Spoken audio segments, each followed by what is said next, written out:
কেমন আছো তোমরা? জি স্যার, ভালো। আপনি কেমন আছেন? আমি ভালো আছি। তা আজকে কোনো ক্লাস হবে না, আজকে পরিচয় পর্বটা শেষ করে নেই। একে একে সবাই সবার নাম বলল, কোন স্কুল থেকে আসছে এটা বলল, কত পাইছে সব। তারপর আমার পালা। আমাকে স্যার বলল, তুমি কোন স্কুল থেকে পড়াশোনা করেছো? ঠাকুরগাঁও সরকারি বালক উচ্চ বিদ্যালয়। কি? সবাই হা করে তাকিয়ে আছে। তোমার রেজাল্ট কি ছিল? আমার রেজাল্ট শুনে স্যার সহ সবাই শক। মেয়েটার নাম কি দিব? আপনারা বলে দিয়েন। তোমার রোল কত ছিল? জি, গোল্ডেন এ প্লাস। ভালো করে লেখাপড়া করবা, কোনো কিছু দরকার হলে আমাকে বলবা, লজ্জা করার দরকার নাই।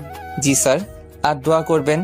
সবাই ভাবতেছে এই খ্যাতমার্কা ছেলেটা কেমনে গোল্ডেন এ প্লাস পাইছে। এরপর গেল ওই মেয়ের কাছে। আরে যে মেয়েটা আমাকে চড় মারছিল ওইটা। আমি তো তোমাকে চিনি মামুনি, কিন্তু এরা তো চিনে না। এদের তোমার পরিচয়টা দাও। আমার নাম তাসফি তাসু উর্মি চৌধুরী। উর্মি গ্রুপ অফ ইন্ডাস্ট্রির মালিক আব্দুল মতিন চৌধুরীর একমাত্র মেয়ে। মেয়েটা যেমন তার সবকিছুই তেমন। কিরে, তুই এত কি ভাবতেছিস? না, কিছু না। হুম। তারপর স্যার চলে গেল, সবাই বাইরে চলে গেল, আমি আর সুমন বাদে। বাইরে চল যাই। না রে, যাব না। কেন? এমনি, বাইরে গেলেই ওদের আপনার শুনতে হবে। কে অপমান করবে তোকে? চল আমার সাথে। আমাকে জোর করে নিয়ে গেল। একটু পর একটা মেয়ে এলো আমাদের মাঝে।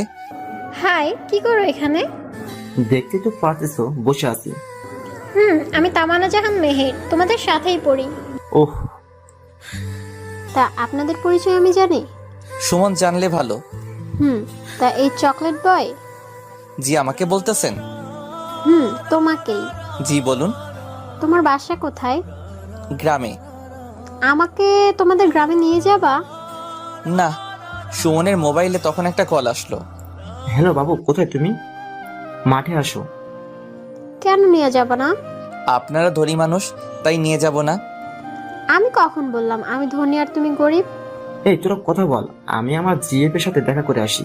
আচ্ছা যা। তা আমরা কি ফ্রেন্ডস হতে পারি? না। কেন? ওই যে আপনারা ধনী মানুষ তাই। ধুর, এত বুঝো কেন তুমি? ঠিকই বলছি। ওইটাই হলো এদেশের আইন। অমনি সুমন এলো, সাথে একটা মেয়ে। আমি বুঝতে পারলাম মেয়েটাকে। এটা হলো আমার জিএফ জুনাইরা। আর জুনাইরা, এটা আমার বন্ধু মুস্তাহির আহমেদ। ও আচ্ছা। চল এবার বসি। তখন চারজনে বসে আড্ডা দিতে লাগলাম।